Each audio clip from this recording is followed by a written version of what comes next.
होती है ऐसा, सभी लोग को मन में यही होती है, अरे आरती घुमा रहा है और घंटी बज रहा है। लेकिन जब अगरबत्ती होती है, ध्यान रखिए, आप अपना घर पे आरती तो जरूर करते होगा, कैसा आरती करना है, संस्कार कैसा होना चाहिए। तो हम लोग क्या करते हैं, पहले अगरबत्ती भगवान का चरण पे, मन में रखना है भगवान का चरण में मैं आरती घुमा रहा हूँ। आरती घुमाओगे तो 4 बार घुमाना है, नाभि में 2 बार, सर्वांग में 7 बार। ये अगरबत्ती का प्रक्रिया है। जब प्रदीप पे आप आरती करोगे तो भगवान का चरण में 4 बार घुमाना है। 4, नाभि में 2, मुख में 3, सर्वांग में 7। कितना हुआ? कितना बार हुआ? हमारे भक्त लोग को छोड़कर सब बोलिए। 16। बस 16 बार। बताइए कैसा? भगवान के चरण में कितना बार? 4 बार। नाभि में 2 बार। मुखारबिंद में, सर्वांग में। ये होता है आरती का प्रक्रिया। ये हो गया अगरबत्ती। इसका बाद क्या हो? ए लक्ष्मी जी तुम बैठ जाओ, आज ऐसा नहीं, बैठो तुम, बैठो तुम, बीच बीच में डिस्टर्ब, बैठो तुम। तो फिर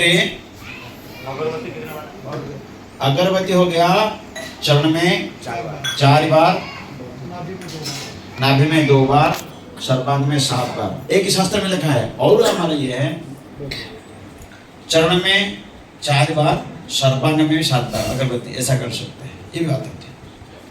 अगरबत्ती हो गया, दीप हो गया। इसके बाद आता है पानी, शंख जल। ये जो पानी बांटने वाले पानी भी आप लोग ले लीजिए पहले। बीच बीच में कभी भी मेरे सामने कोई डिस्टर्ब ऐसा होगा तो कथा में आपका मन भ्रमित होगा, आप ध्यान से नहीं सुनोगे। पानी, चाय, अभी चाय भी आ जाएगा, चाय चाय चाय चाय ट्रेन में स्टेशन में जैसा होती है। थोड़ा तो शांति बनाए रखो, इतना ये नहीं, बीच में इतने पानी। आधा घंटा हमें आए नहीं, अभी 5 बार घूम चुका है। सही? शांति रखो कथा में।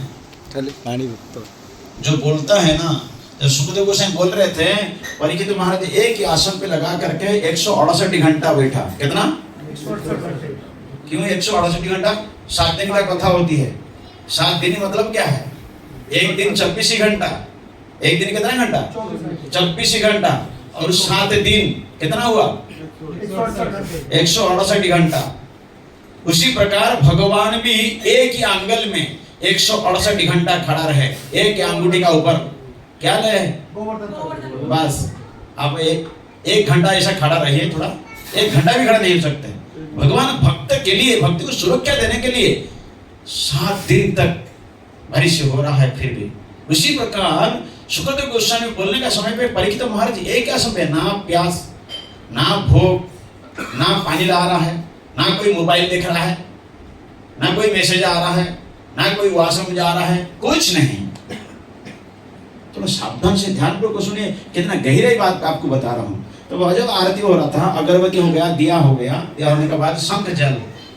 शंख जल में 2 प्रकार की शंख आता है, जानते हैं? कौन जानता है? 2 प्रकार की शंख है।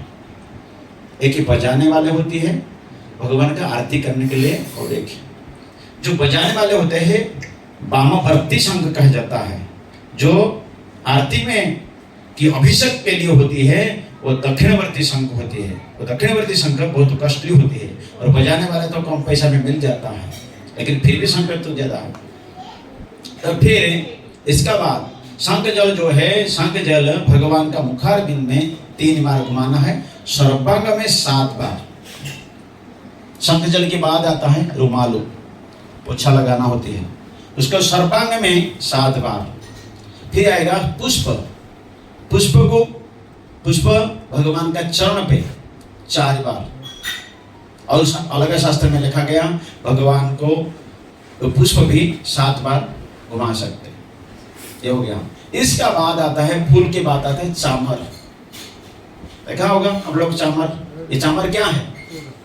एक चौमरी गाय का पूंछ है। इसी पूंछ में किसी को झाड़ लगा दोगे ना, झाड़ दोगे ऐसा, उसका ऊपर में कभी भूत चढ़ा हुआ ना, तुरंत निकल जाता है। भूत प्रेत देखा है कभी? देखे हैं? भूत प्रेत देखे नहीं, अनुभव किया होगा। जब भूत किसके ऊपर सवार होती है ना, तब वो भूत जो बोलता है वही बोलता है। हम सोचते हैं ये हमारा व्यक्ति है, लेकिन ये भूत सवार होने के बाद वही चुप बोलेगा। तब इसको कहते हैं जो चामर आता है, वो चामर भी आपके समय के अनुसार घुमाना है चामर को। और इसका बाद आता है मयूर पंख। मयूर पंख में भगवान को क्या किया जाता है? ठंडी हवा। और ये गर्मी में तो पंख चलता है, सर्दी में पंख नहीं चलाना है। भगवान को समझना चाहिए, ये हमें बाल गोपाल के स्वरूप में पूजा जाता है। जगन्नाथ को भोग लगाने में जो मंत्र, आरती करने में जो मंत्र है, वही मंत्र आपको लड्डू गोपाल में, राधा कृष्ण में, और सीता राम लक्ष्मण जो दरबार, राम दरबार में, सभी को गोपाल मंत्र इसको कहते हैं। गोपाल मंत्र से भगवान को भोग लगाते हैं। ये हम मंत्र अभी नहीं बताएंगे, लेकिन ये बात होती है। इसलिए हमें भगवान को बाल स्वरूप में भाव रखे हुए सेवा करना होती है। भगवान राधा कृष्ण हो कि भगवान जगन्नाथ हो, भगवान सीताराम लक्ष्मण हनुमान हो, जो भी, कि लक्ष्मी नारायण हो, बस ये समझना चाहिए। तो ये इस प्रकार की आरती होती है। आप लोग बताइए, कितने भक्त जानते हैं भगवान अपना सिर का ऊपर मयूर पुच्छ लगाते हैं? कितने भक्तों को जानकारी है मयूर पुच्छ लगाते हैं? जानकारी है किसको?